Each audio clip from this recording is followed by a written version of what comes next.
What's going on, you guys? It's your Huggable Hipster here, and welcome back to another review where a game is gone and another one swoops in to, well, not save the day, but, replace the game that we just reviewed. Okay, she's chunky. She's chunky. No, she's medium. I felt air. This game. Okay, I just want to say something, by the way. I retract the things that I said in my podcast with my friend Justin, which you can check out on Spotify. The link will be down below. So do you guys remember that podcast that I did with the developer from Silent Hill Homecoming, Justin Smith? Well, I'm a clown. I said that without playing the game, mind you, okay? I said in the podcast that I thought Silent Hill 4 The Room was going to be kind of like Resident Evil 6. It looked too poppy. It looked too like, oh, they're really trying hard here. When in reality, this game is amazing. So I retract. I retract anything negative that I ever said about Silent Hill 4 because this game, we're about to get into it. Let's do it. I'm keeping the article over there for reference.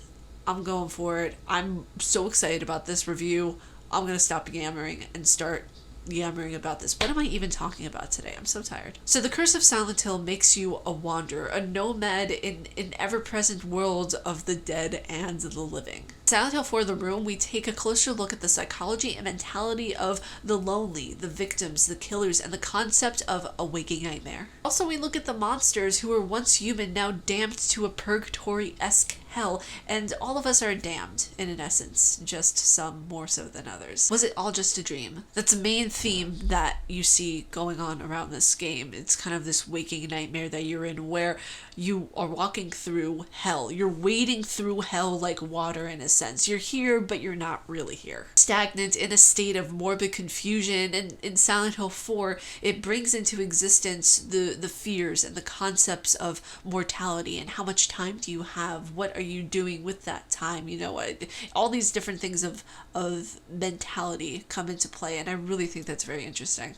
Everyone alive? Is everyone dead? Or are you in this transient state of existence that can either be healed or destroyed? Henry Townsend, just your average guy, and also the 21st Sacrament on Walter's list, where he is the receiver of wisdom. He is our main protagonist and someone who lacks a little motivation, if you ask me. I don't know, Henry is kind of this quiet, introverted type, if you will, and he's just, I don't know, for the most part, in the game, he looks distanced from emotional tragedy that is occurring. He only actually shows any form of discomfort when he gets those beaming headaches, which are a common theme in the Silent Hill games, and Henry's main catchphrase is, "What the hell?" A man of many stoic looks, but not many words. Silent Hill 4 encapsulates a lot of different themes, and at first, when apart and separate from one another, it's confusing, okay? Even I was a tiny bit confused in the beginning when they were introducing ghosts, and they were introducing spirits, and the purification of your apartments, a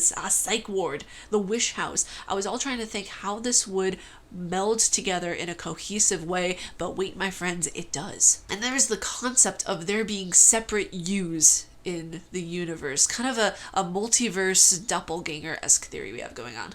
The separate yous being that in Silent Hill, there's the damned version of you, while in the real world, there's the other type of version of you. At first in this game, when these concepts are brought to you, it's kind of like, oh, what's going on? Are you sure this is the way the story is supposed to go? But as the game transpires and as it goes on, all of these ideas and concepts are put together with the already built storyline of Silent Hill. Like, they're already built, they're already like coming together with that built storyline, and it does it so well, and it's so elegant, and it was done so logically that everything at the end made sense. Going into the dream feeling that Henry is constantly having could be categorized as a reoccurring nightmare definition over here.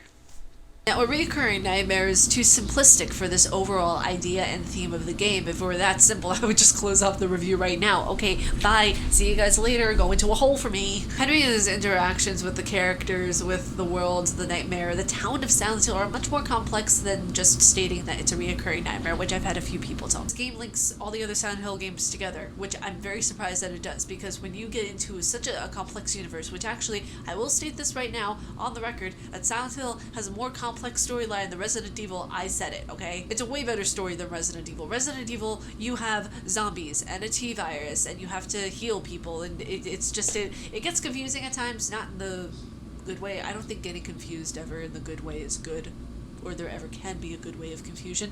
But needless to say, Silent Hill has a more complex and diverse storyline than Resident Evil. I said it, mic drop, you can quote me on that. This game links all the other games together, and it does a bit of foreshadowing into Silent Hill Homecoming, which we'll see a little bit later on with some of the notes that were received. And it as well clears up storylines and plotline holes that were left in the previous games as well. So there's a whole cacophony of things that are going on here. And I feel like this game does such a good job at the explanation of why certain people were murdered in Silent Hill 2. Oh, it gets good. So the concept of being a ghost in a dreamlike world make the ties to Silent Hill, to the concept of being forgotten, one of the most prominent ideas.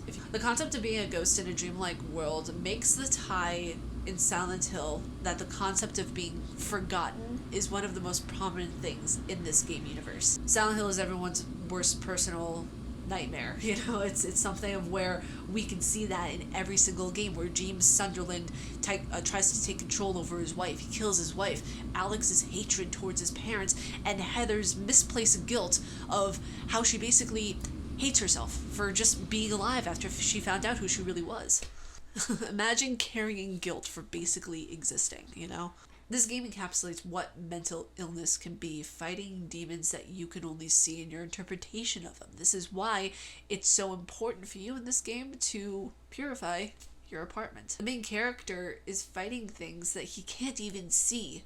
For example, the wheelchair ghosts, which at first glance, very comical. I mean, for those of you who have played Silent Hill 4 The Room, you guys will understand why they're comical. It's just wheelchairs that are attacking you and tripping you over. But when looked deeper, there's this more sinister truth behind their leathery exterior, that you're fighting something that you can't see, that you're trying to deal with and cope with something that, you don't know how to deal with, you don't know how to battle to an extent. The ghosts that inhabit the apartment and ritualistic cleansings are kind of symbolic of the mental cleansing and restoration of the soul to an extent. So, this game encapsulates what mental illnesses are, I think. Remember, this is just an opinion piece, it's not fact. Why don't we just take it a step further? Let's say that every monster in the game represents something mental, represents something psychological. For example, the ghosts in Henry's apartment could be paranoia of him not wanting to go out, because as we find out through some of the notes, he's more of a homebody. He doesn't really like to go out, he's more of like, I'm gonna, just be the stay-at-home type. Ghosts could even be like that, also that form of paranoia that someone is watching him or following him. Even the twin victims could represent the attachment to the mother/house figure that Walter Sullivan is experiencing. And while this might be a stretch, Walter did kill 2 children who were twins, Billy and Miriam Locane. 2 very important names to remember. They were first mentioned in the game Silent Hill 2. And it's not far off to suggest that this could be a manifestation of the unhealthy connection to the mother house figure that Walter has. Even the gumheads, those tricky little SOBs, those characters, which I can't stand, they're annoying AF. They're just, they're everywhere, okay? I mean, I've never been really annoyed with a character, except for the flies in Silent Hill Homecoming. Those were really pretty annoying. But these gumheads, they're annoying.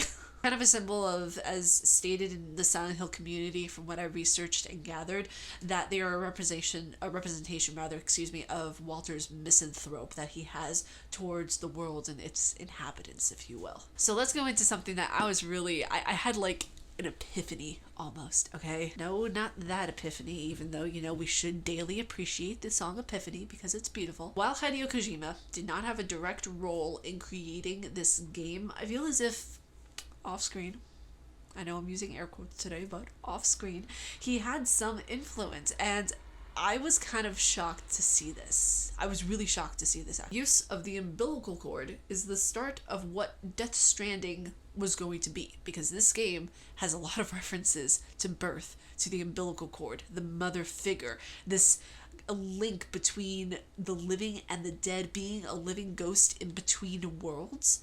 Like this is huge. Like I don't know if anybody else has seen this at all, but the fact that there's an umbilical cord. I mean, you have like this kind of like, I don't even know how to explain it. Like this kind of to be attached to the mother, the force that creates almost a gloomy existence before you've even had the chance to live. It makes me wonder if Walter was just a mere experiment.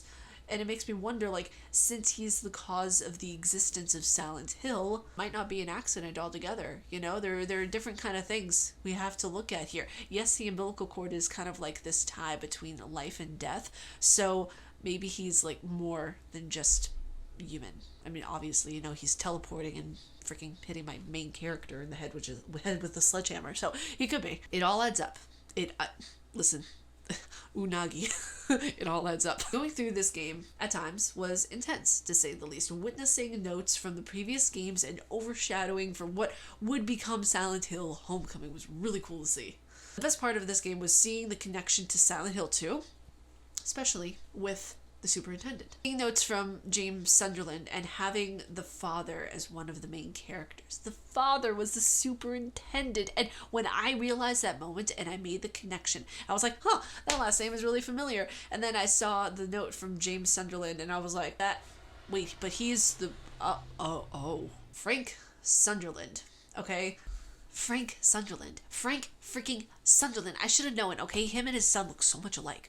Alessa is also in the game as well, tying it to the Wish House Orphanage, which in one of the notes, it asks, have you found Alessa yet? Send me a report. In one of the notes, it clearly says that. And when you're going into the Wish House, I believe there's also a saint medallion that has a picture of her on the saint medallion. Everything in this game links up so smoothly. It's unbelievable, which is refreshing to see. And I honestly did not expect it. I did not expect it to do this much story-wise at all. I didn't. So let's go back to the real world and give you guys my final thoughts on this game. This Silent Hill game in particular really grabbed my attention and appreciation. And like I said, I completely retract what I said in the podcast about it being like Resident Evil 6, even when I haven't played it yet, because I was only seeing pictures and basing it off of what other people were saying. I should learn from my own understanding and my own research. Never go off of what other people say. Always go from your own opinion, your own experience, and your own understanding of something, Aside from the holes, the many holes, just gargantuan amount of holes that you had to crawl through, and just a purely awful control work and the camera work. I'm sorry, but parts of this game just made me nauseous with how bad the camera work was. The game stands apart from the rest. Besides all of that I just mentioned, this game stands apart from the rest. It's very good. It's very well designed story-wise, and I feel like this is the direction that PT Silent Hills was going. Rest in peace. Being trapped in your own mind and isolated in a single area that you always have to return back to. That's why I link it up to the concept of mental health, because you always have to return back to your mind. No one else's.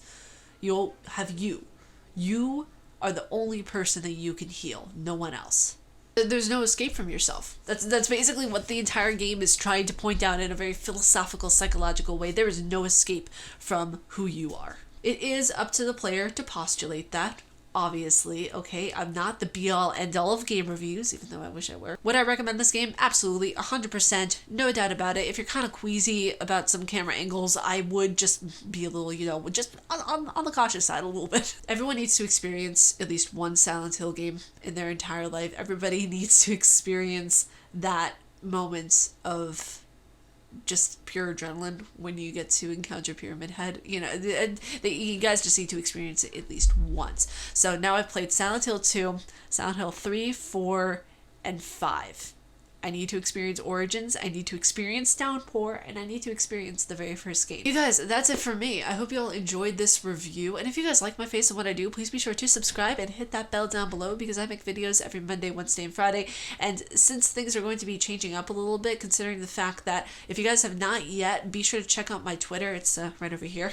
Hi there, Twitter. Be sure to check out my Twitter, because I'm going to be doing Vlogmas Actually, the first episode comes out today because, yes, I missed the first day. Okay, the first episode comes out today, which means there are going to be 3 videos out today. There's this video, there's the podcast that I did with a friend of mine, and there's going to be the first episode of Vlogmas. So I'm nervous. I've never done vlogs for an entire month. This is going to challenge me, but in the best way possible, because I know I need to get out of my comfort zone with vlogging.